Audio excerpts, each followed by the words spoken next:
What's up, everybody, and welcome back to the Knab and Ro Show. I'm here with my compatriot and partner in crime, Ro. Say hi, Ro. Hi, kids. And welcome to this week's podcast. Yay! All right. So, Ro, tell me, how was your last week? What'd you get into? Well, I am a non-troublemaker, so I don't believe I got into any trouble. Just did some stuff around the house. Saw a couple people from a distance, of course, with my mask on. Other than that, same old, still watching. I will say I have fallen back in love with the TV game show Supermarket Sweep that is on Netflix currently and Amazon Prime. So I highly recommend that show for those that want to relive the awesome sweaters and hairdos that are of the 90s. So, oh my goodness gracious. If you'd like to revisit that time capsule. Yeah, it's like watching one of the old, what's his name, who hosted the Price is Right back in the Bob Barker. Yeah, Bob Barker, yeah. What I think the best thing about that is you have all of the whole show, the stage, everything still looks the same as if it was from way back when. But then you have who does it now? Drew Carey. Drew Carey now, yeah. Yep, and they actually have male models on now, whereas back in the day they didn't. So that's a whole. We're being progressive, people. We are, yay! Being progressive, yeah.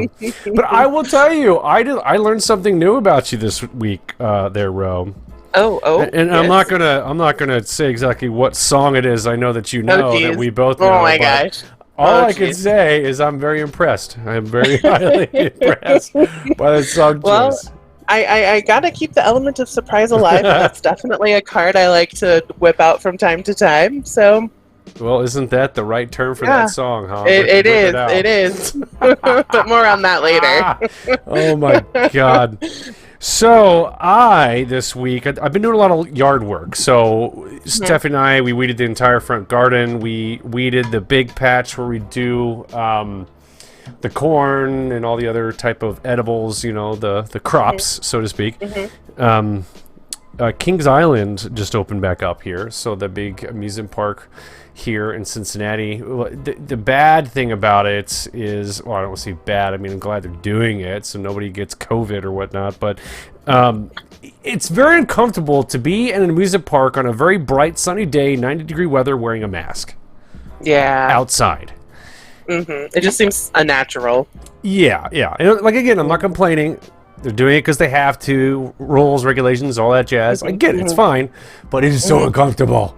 Yeah. It's like you start heavy breathing. And on top of that, pushing a 2-child stroller around the whole time or carrying a child, which is not light. Right.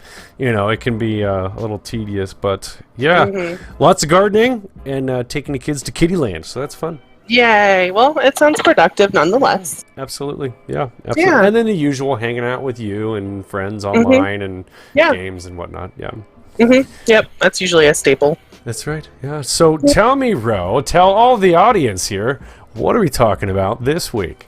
Well, we have another special guest this week. A good friend of mine from, I think junior high, I think is when we decided we went to school together. So since junior high, so a long time. He is an author of a wonderful book, and he's our special guest this week to talk about that. And his name is Justin Call. So say hello, Justin. Hello, Justin. I was waiting for it. Oh, that's good. How are things going? Things are good. Good. Hanging out in my, I was going to call it a mountain retreat, but I have no other retreat, so I guess it's technically my home. Oh, well, in the mountains. In the mountains, yeah. Yeah, there you go. Well, kind of best of both worlds, I guess. I'm super jealous. Yeah, even here, just being in the mountains, I'm just super jealous. Yeah, we have a little watering hole pond thing right in front of our house. It's not very big, like it's big enough to lie in if you want to sit in a bunch of mud and muck, but the moose come by pretty regularly to drink from that, so every day we see big moose drinking from that, and they're not aggressive so far, but every time I go outside to do anything, I've got to check to make sure there isn't a moose like 10 feet away from me. Right. One tried to come into our house the other day. Oh, well then. Yeah. So yeah, we're in the mountains. Wow, that's awesome. It's Yeah. cool to see wildlife like that. My grandma, before Hillsborough kind of just blew up, would have deer in her yard all the time, and it was really nice to see too. But you don't get much of that anymore around here, so it's kind of Man. sad. Hillsborough, that's such a throwback since we went to junior high and high school together. I know, right? And I'm Yeah. like, wow, what is Hillsborough like now? Yeah, it's been a while. Yeah, well, if you haven't been back in what we graduated in 2000, dating ourselves. Yeah, it's changed if you haven't been back in a while. Yeah, I can imagine it changed a lot in the couple of years of high school, even. So Yeah, definitely. Yeah, I mean, we have a 4th high school now. And it's just way. it's Oh, wait. crazy. Yeah. Yeah. But enough about that. Tell us a little bit about you and what you do, and before we dive into this wonderful book that you have so graciously shared with the world. Not like they had any choice in the matter. I thrust it on them. You'll read it and you'll like it. Well, one would hope that one would like it if they read it, but I'll leave that up to the readers. Well, good, yeah. Yeah. So far, so good. Yeah, the series is called The Silent Gods. It's a tetralogy, so it's a series of 4 books. Though the open secret is it's the first tetralogy in a series of 3 tetralogies. So it's actually a 12-book series. And it's one I've been planning since high school, actually. So it's been a while. But the first book came out in the U.S. This past February. It's called Master of Sorrows. And it also came out in the UK and Germany the year before because of differences in signing contracts and such. So if you're not in the US, you may have already seen the book floating around. It's got a really beautiful blue cover with some gold foil and a phoenix on it. Mm-hmm. And Master Artificer, the sequel, will be coming out this coming February. I just finished doing edits on those a week or 2 ago, and so that's exciting. They're big books, 600 pages for the first, and the second book will be about 900 pages. So yeah, they are chunky. I will tell you that. Yeah, they're very epic. So yeah, I guess that's really my day job. I also take care of my kids. I used to be a ghostwriter at Harvard, and what else have I teach English to kids in China online part-time. Oh, wow. So yeah. But this is my main gig, my main thing. Yeah. So you said that the sequel's coming out in February. Is that because I know with the first book it came out in the UK first? Is that a US coming out or a UK coming out in February?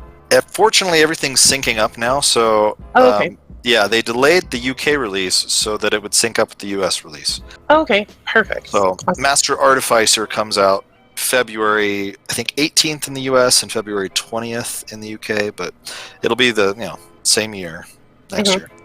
Perfect. And then what is this book about? Just for our listeners who it's are curious. I'm going to need you to epic. read it from the beginning to end real quick, please. It is epic fantasy, very traditionally epic fantasy, the kind that you as a throwback you might have read in the 80s or 90s, but with an updated twist. It's also been called dark fantasy, which I would agree with, so it has some horror elements and a little bit of dystopian themes. But I wouldn't quite push it into the grimdark genre, if you're familiar with that genre. It takes a lot of familiar tropes and puts them into the story, but then it twists them on the head. So, for example, the pitch for the series being, what if you were the typical epic fantasy hero, an orphaned boy who's raised by a wise old man who's told he has to save the world from the great evil and learn his magic and yada yada. But the twist being, in this series, the hero turns out to be the Dark Lord. Oh. So, yeah. So it's really a 4-book origin story for the hero discovering he is actually the Dark Lord and fulfilling his role as such. So in that vein, because it's an origin story, and it's taking place over the course of the 4 books, the first book doesn't focus so much on, oh, now I'm the Dark Lord, because you play with that for the whole series. So he goes into the first book, and it's both mostly a magic school setting, except it's an anti-magic school setting where they think magic is evil, and they train students to be warrior thieves that steal these magic artifacts, bring them back to the academy, and then they hide them in this vault. And the student, the hero, he's been trained to do this, and he's looking forward to it. He's excited to do it, but there are some complications in that he A, has magic of his own, which they hate, and B, because it's sort of dystopian, they persecute anyone who has any kind of deformity or a handicap of any kind, and he happens to have been born with one arm, which is very important to his background as the Dark Lord, and he has that hidden by his mentor with a magic prosthetic, which was stolen from the aforementioned vault. So that's not really giving anything away, but the hero in that setting, it's the hero, but he's trying to go along with the academy and be the good kid and do what they say, but he's also got his priestly mentor who's destined for greater things, but that mentor doesn't realize just how right he is. Because Right. it's the kind of greatness that he's expecting. So Wow. Yeah. No wonder the books are so chunky. There's a lot going on. There's a lot to unpack. It's definitely. it's very it's tropey, but it's also you're going to have a hard time predicting where the story goes. I'll also say, as a bit of a spoiler, for those who are expecting a certain kind of book, to make sure they have their expectations correctly met. The first book takes place over the course of less than a week. So you're really cramming 600 pages of material into a very small setting, just a village in the middle of the woods, a secret village, and it takes place over like 5 or 6 days. So oh my gosh. Yeah. I'm not even halfway through it, and I'm just like, where I'm at, I'm like, wow, no way. Yeah, it's almost like an episode of 24. Like you're like, when does this kid sleep? Like, how is this? Right. Yeah. Interesting. Yeah. So you mentioned that this story has been something you've been working on since high school. What drew you to writing such an epic story? No, there's a lot of things, but I would say, to answer that question specifically, because there's a lot of variations of that question, I would say this story being, I really like origin stories, and for everything, especially superhero origin stories, I really love.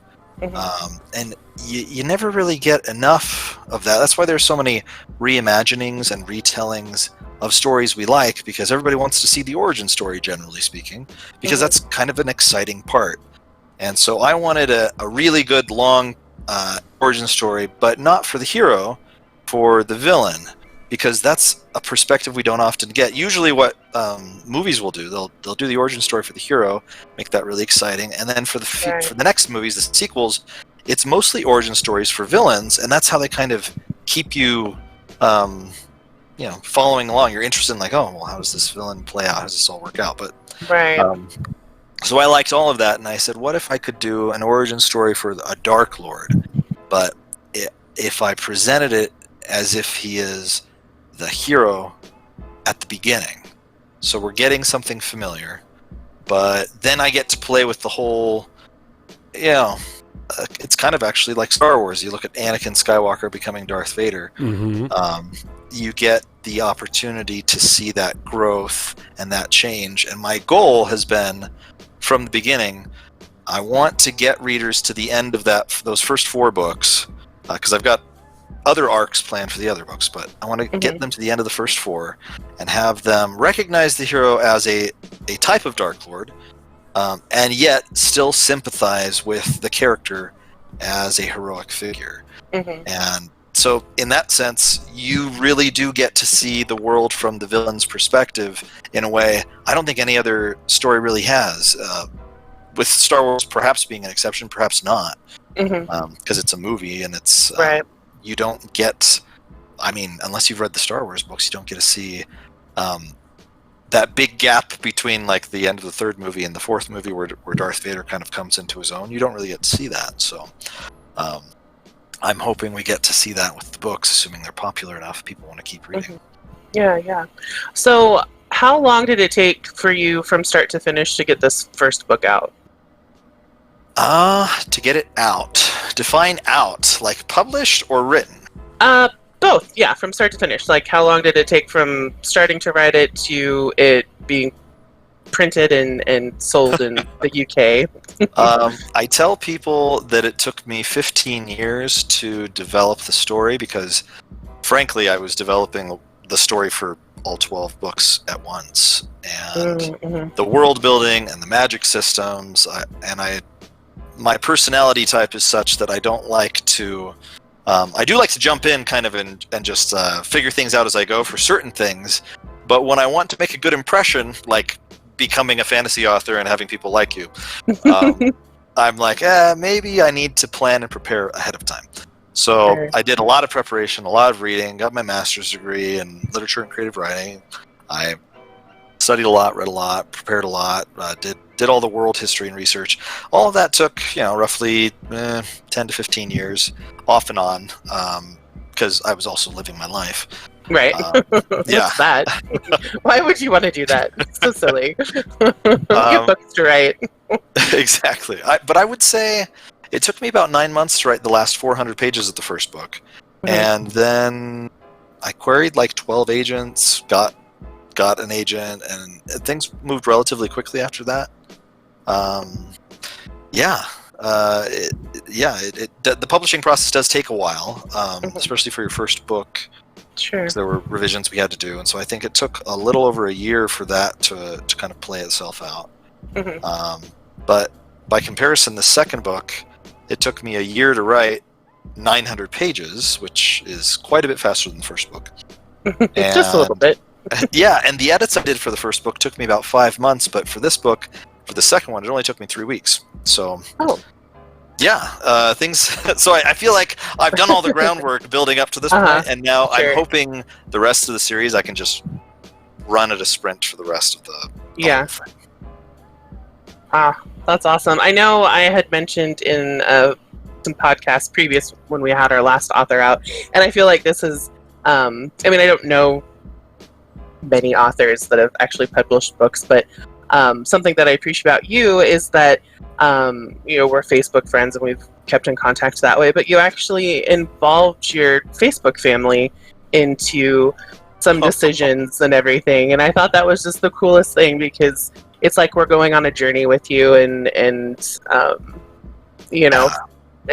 great. It's a great feeling because you're like, dude, I've known this guy for a long time, and he's doing great and wonderful things, and you've kind of encompassed us in that by, asking if who wants their name in a book, or what do you think of this cover or this saying, or what sounds better. So I just think that it's really great. And I guess my question is what made you think to involve people like that in your journey? Man.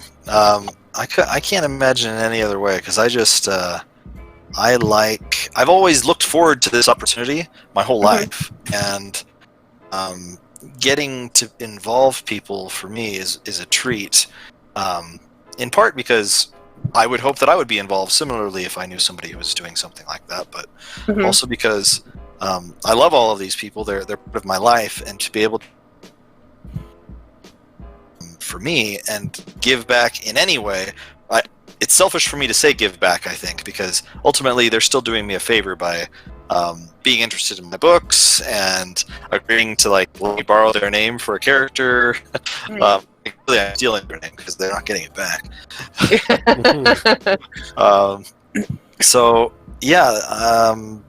That was never a question, I think. What has been an evolution is how to involve people. Because initially, I think you always have people say, "Hey, can I be in your book?" And you look at them and say, "Well, no, because the story is what the story is. The characters are who they are." But there are always opportunities for people to either be a reference, an opaque, very tertiary reference, but even those references, because of the nature of books, they can evolve into full-blown three-dimensional characters, sometimes that are even based off of the people I know in real life. But don't say that to my publishers because they have to say at the beginning of the book, this is not, and it's all Right. coincidental, right?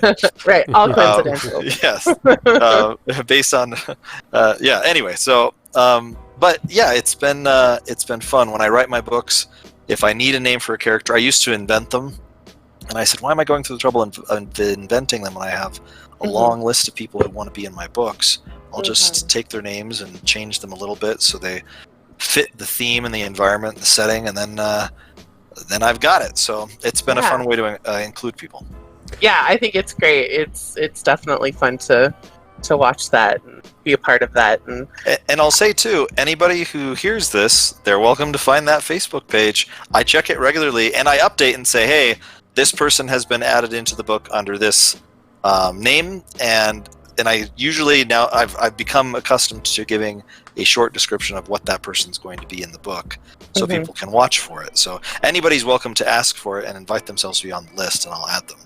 Yeah, definitely. We'll link all that stuff on our Facebook page as well, so our listeners can find you and put their names on a list, and who knows, maybe they'll be in a book. I know I'm coming up in a book. I'm really excited. But there's the caveat. There's a huge caveat, right? Yeah, absolutely. Because they could be an evil character who sacrifices children, or they could be just some really bland nobody who you don't really know anything about. So it's such an extreme. I say, if you're putting yourself on the list, you've got to be willing to be anything. You don't get to make requests. It's just what the story demands. Well, is this character named Ro or Rowena by chance? Ro would have been good, but no, it's straight up Rochelle is in there. So. Yep. Apparently, I'm a rumor spreader. No, you're kidding. Man, that's perfect. You couldn't even write that any more perfect, get it? No. Who are you? Get out of here. Jeez, oh, Pete. Too fun. So, talk a little bit about the book coming up. I know we talked about it coming out in February. Where does this pick up from the first book? Yeah, so I'll try not to give too many spoilers for people who haven't read the first book, but suffice it to say that the adventures from the first novel propel the protagonist forward to the capital city, where they've left their village, and they're expanding their influence. They're meeting new characters and new people. There's new points of view. Characters who survived the first book, some of them we get to see their characters evolve and develop. And in fact, for as small as the first book's microcosm is, the second book has a much larger scope. We're crossing continents, we're entering different realms of existence and planes of existence.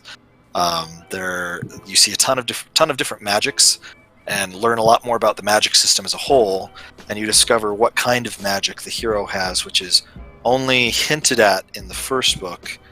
Even though he does use magical artifacts, you don't really know what kind of magic he has. But the main crux of the second book is there are people hunting the protagonist who are interested in him for a variety of reasons. Some believe he's a savior, some believe he's a destroyer, some believe he's a tool for gods to be reborn, and they want to use him to kind of level up their own deities. And he has no interest in those things, and yet they pursue him, and they've killed his friends. And so it's a different kind of coming-of-age story at a different kind of magic school and a different city, and you're getting the opportunity for the character to come into his own and get much closer to that Dark Lord premise that's promised by the series versus what the first book offers you. Okay. So I'm excited. Yeah, absolutely. So how long would you necessarily be calling the Dark Lord the hero? When does he officially kind of transition over to the bad guy? Or is that to be determined? You know, if I do my job right, there will be people arguing that he never began as the hero, and people who say he never left being a hero. And there will be a good argument to be made on both sides. If I do my job right. Having said that, given that there's 4 books in the tetralogy, one would hope that by the end of the second book, this is the midpoint generally where the tone changes and shifts, and we see the character making choices that would be more ascribed to a Dark Lord.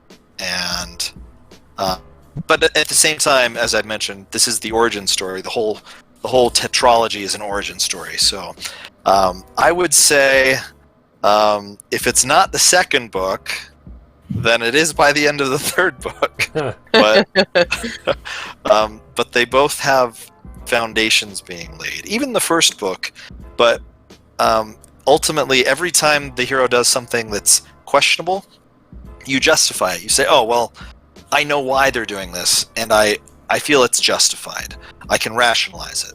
And even by the end of the second book, there's a lot of bad things the character has done or has begun to do, and you still say, yes, but I can justify it because of X. And in the third book, you still find yourself doing that, but your conscience may start railing against you and saying, yeah, but really, can you justify all this? You get to the end of the fourth book, and again, maybe I've persuaded many of the listeners or readers to root for the Dark Lord by that point. But there will be some who are like, oh, yeah, he's not the hero now. This is definitely... I see where this story's going now. The turning point. Dun, dun, yes. dun. So this is basically like in World of Warcraft, anybody that plays Horde basically is the evil person, right? Well, you assume, right? Just kidding. Right? Is Ro a Horde player? I am not. No, I just have some people that listen, actually, that work in a couple of the clinics that I support, and they always give me crap because they're big Horde people, and I play Alliance, and so it's quite humorous for me to kind of put that in there. Maybe I'm just laughing at myself. Who knows? You know. No, I like the gray areas. I always gravitate towards.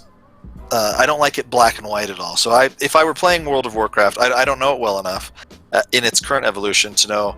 I assume it's mostly just Horde and Alliance because that's all I've heard about. Is there a gray middle?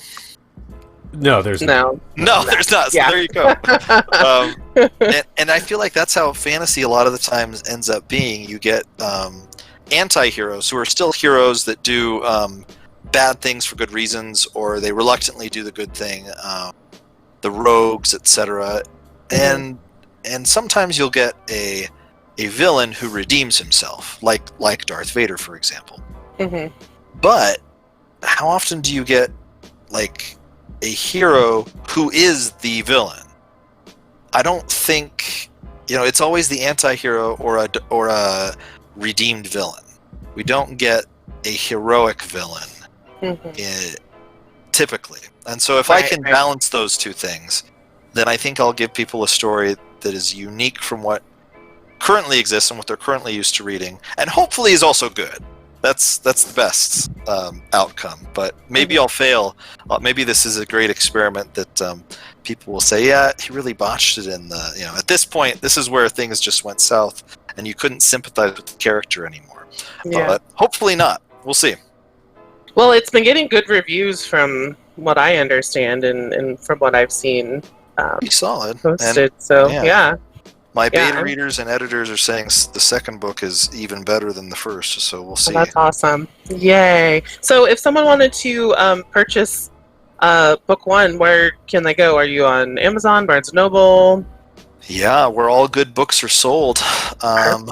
You can get the audiobook on Audible, you can get Kindle, Kobo, Nook, whatever. This is full-on legit traditional publishing, so... Nice. Not that I have anything against indie publishers. I love my indie author friends, and they do a lot of stuff. I own an indie board game company, and I know how hard it is to promote yourself and publish yourself and do your quality checks and do your own creative development and design. And and I didn't want to do that with my books. So yeah, I wouldn't blame you. Yeah. That's a lot of work. It's so much work. And I just want to revel in the world that I've created and the characters that I've developed. So, well, so far I'm loving it, and not just because I know you. So there's that. That's inspiring. I'm not biased. Yes. Too good. So any advice for writers, up-and-coming writers, or people who are thinking about writing, like, what would be a good piece of advice to give them if they were looking into going down a path like that? You know, my first piece of advice would be there are exceptions to everything.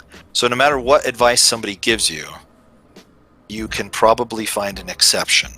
And that's important to know, because some people will come at you and say, you got to do this. This thing is really important. They'll really hammer certain specific things that worked for them. Mm-hmm. And those things may not work for you. And you've got to find your own path, both in how you develop your story, how you write your story, how you get published, every part of the process. Having said that, I would also suggest you research a ton of what everybody else is saying is the right way to do it, because some pieces of their journey will resonate with you. Mm-hmm. And as you kind of figure things out, you will discover something that is unique to you, both in your publishing process and your creative process, finding your narrative voice, and all of those things will make you a stronger writer and more confident in yourself.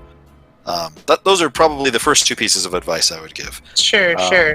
The other thing, which echoes all of that, is just because I did it my way, I would actually encourage people not to do it my way, because I think I probably could have published my book series earlier, but I lacked the confidence to just get out there and give it to people. I wanted it to be to the point where I thought I couldn't make it any better.